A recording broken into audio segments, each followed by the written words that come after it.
I will be discussing credibility, which is perhaps one of the most challenging aspects in the refugee status determination process. I will look at what is credibility. I will look at the presumption of truthfulness, and I will look at the distinct elements that should be incorporated within any credibility analysis.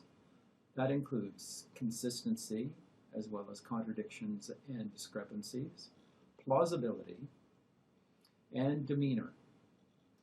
I will also look at the decision maker's responsibility and duty to confront the applicant with any apparent inconsistencies, implausibilities, and questions regarding their demeanor during the course of a refugee hearing.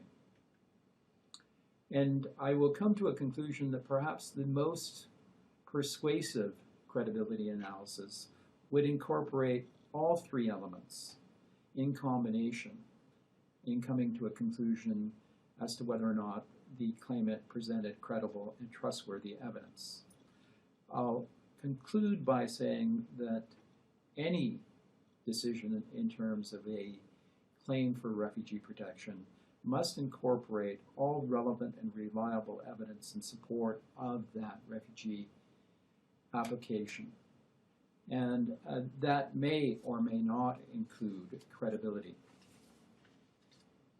Let me begin by saying that the significance of establishing the basis for a claim for refugee protection is always contingent on a number of factual elements. These include, of course, the applicant's identity. Is the person who is making a claim for refugee protection the person they claim to be? Is there a well-founded fear of persecution on one of the 5 grounds of the 1951 Convention relating to the status of refugees? The 5 grounds include race, religion, nationality, membership in a particular social group, and political opinion. Should the applicant be returned to their country of nationality or former habitual residence today, would they have a basis for a well-founded fear of persecution? And are there any serious reasons for considering that the applicant may fall under any of the provisions of Article 1F, the so-called exclusion clauses? That is to say, is there sufficient evidence to establish that the applicant has committed a war crime or a crime against humanity, has committed a serious non-political crime outside the country of refuge prior to admission to the country as a refugee, and whether they are guilty of acts contrary to the purposes and principles of the United Nations. It is also self-evident that in order to make out a claim for refugee protection, that it must be based on sufficient, credible, and trustworthy evidence. Clearly, if the applicant to refugee protection cannot establish their identity, then their claim for refugee protection cannot stand. Likewise, if an applicant cannot establish with credible and trustworthy evidence that they have a nexus to one of the 5 grounds of the 51 Convention, then their claim for refugee protection cannot be made out. Credibility, then, is a crucial element in establishing the basis for a claim for refugee protection. What then is credibility? Well, it is the quality of being trusted and believed in. It is quality of being convincing and believable. If we look at Black's Law Dictionary, it defines credibility as worthiness of belief, that quality of a witness that renders his evidence worthy of belief. And it states, after the competence of a witness is allowed, the consideration of his credibility arises, and not before. It is said that credibility is the basis of every claim for refugee protection. Hence, the assessment of credibility is part and parcel of every claim for refugee protection and or asylum. When a refugee applicant swears an oath or affirms that the evidence that they will be presenting in support of their claim for refugee protection is the truth, the whole truth, and nothing but the truth, then this establishes a presumption that the evidence presented by the applicant will be credible and trustworthy. However, this presumption of truthfulness can be tested by the refugee applicant's own evidence, whether personal materials, such as correspondence, photographs, and other papers, and documentary evidence, such as official documents, including birth certificates, identity cards, passports, education, degrees and certificates, and reports on country conditions from news agencies and reputable human rights organizations, and the applicant's own viva voce, or oral evidence, presented during the hearing. At the core of any assessment of a refugee applicant's credibility is whether the evidence they have presented in support of their claim is consistent. That is to say, that it is in agreement or accordance with facts, form, or the characteristics previously shown or stated.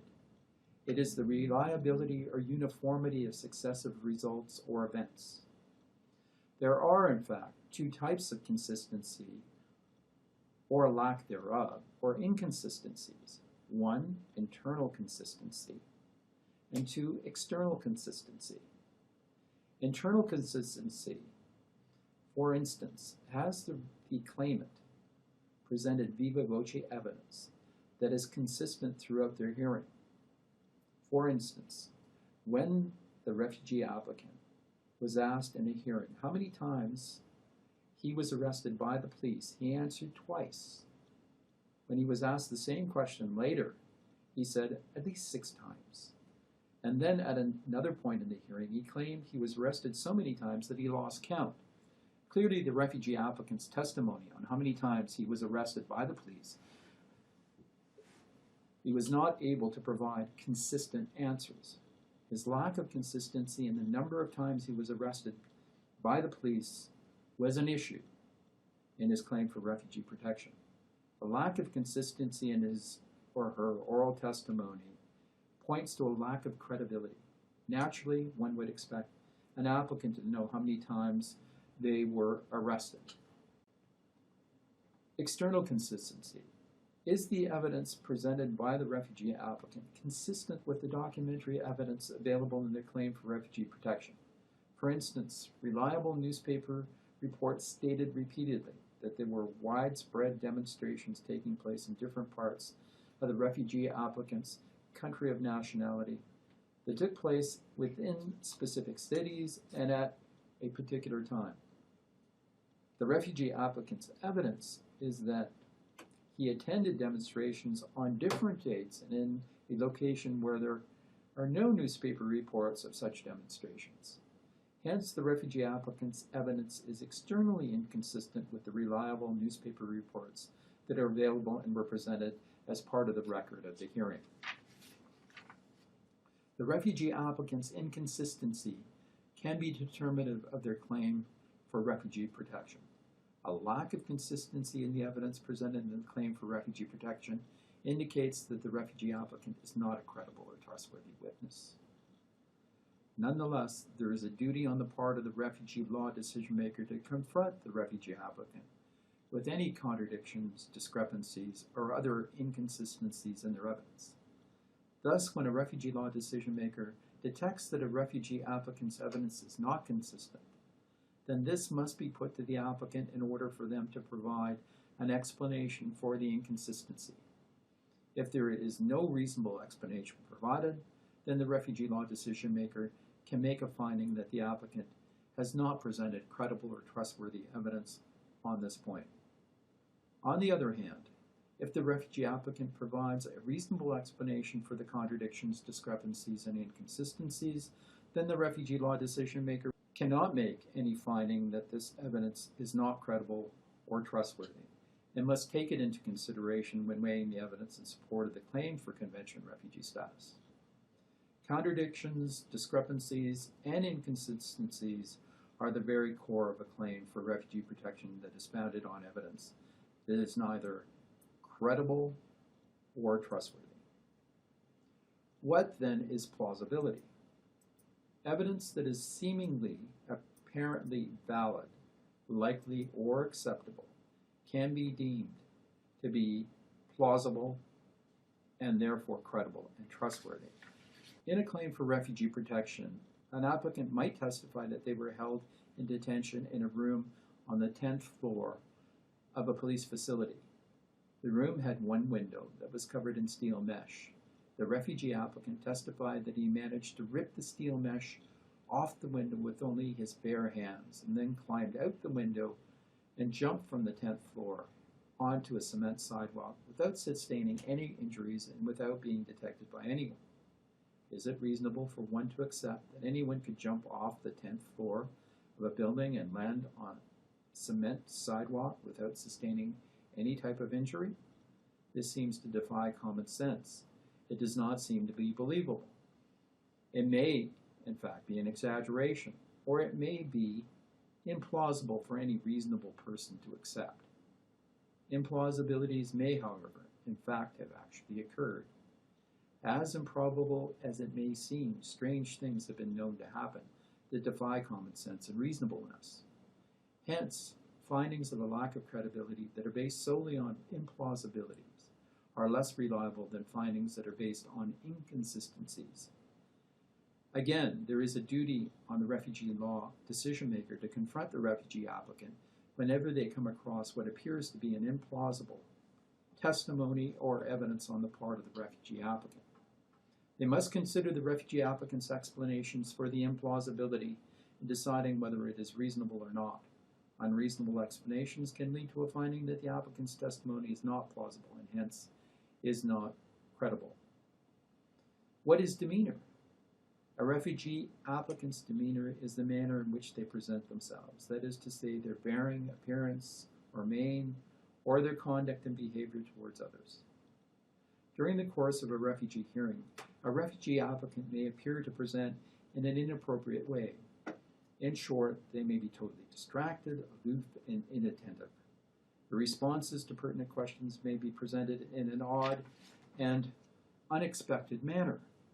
For instance, the refugee applicant might describe circumstances of their interrogation at the hands of military officials in a humorous manner.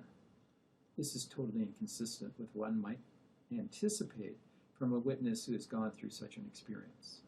However, this may be due to any number of reasons, including the refugee applicant's present state of mind, or due to the fact that the applicant is in denial, or under psychological stress, or is suffering from trauma. There could also be cultural reasons for the seemingly inappropriate manner in which the refugee applicant presents themselves during the course of the hearing. Demeanor is, therefore, the least reliable indicator of a witness's credibility or lack thereof. A person who alleges to have suffered severe beatings at the hands of the police may appear totally distraught. This is consistent with what one might expect, but it is not conclusive. People may believe that they have been subject to certain treatment, and they, in fact, may never have experienced it at all. Accordingly, demeanor alone should never be used to reach a conclusion that an applicant for refugee protection is not credible. In fact, the most persuasive analysis in terms of credibility and trustworthiness would include a combination of all of these elements, that is, contradictions, discrepancies, inconsistencies, plausibilities, and demeanor, and where each of these has been put to the claimant, where they have been given an opportunity to provide an explanation, and this explanation has been duly considered and weighed in coming to a conclusion with respect to the credibility and trustworthiness of the claimant and their evidence. In conclusion, then, when assessing credibility, one must rely on a number of indicators in the refugee applicant's evidence. Is their evidence consistent? Is it plausible? Is their demeanor consistent with what one might reasonably expect a person who has experienced what the applicant alleges? There's a natural hierarchy in terms of the assessment of credibility based on these three elements. Inconsistencies or consistencies at the highest end of the spectrum, followed by plausibilities and implausibilities, and then at the very bottom, the claimant's demeanor. And as indicated, given the unreliability of demeanor, it should perhaps be set aside entirely. Nonetheless, all relevant evidence in support of a claim for refugee protection must be taken into consideration when deciding whether the refugee applicant has made out their claim for refugee status. Despite a finding that the applicant is not credible or trustworthy, this may not, in fact, be determinative of their claim for refugee protection. One must remember that if a refugee applicant has conclusively established their identity and the documentary evidence clearly supports that they would have a well-founded fear of persecution should they return to the country of nationality or former habitual residence, then credibility is not determinative of the claim.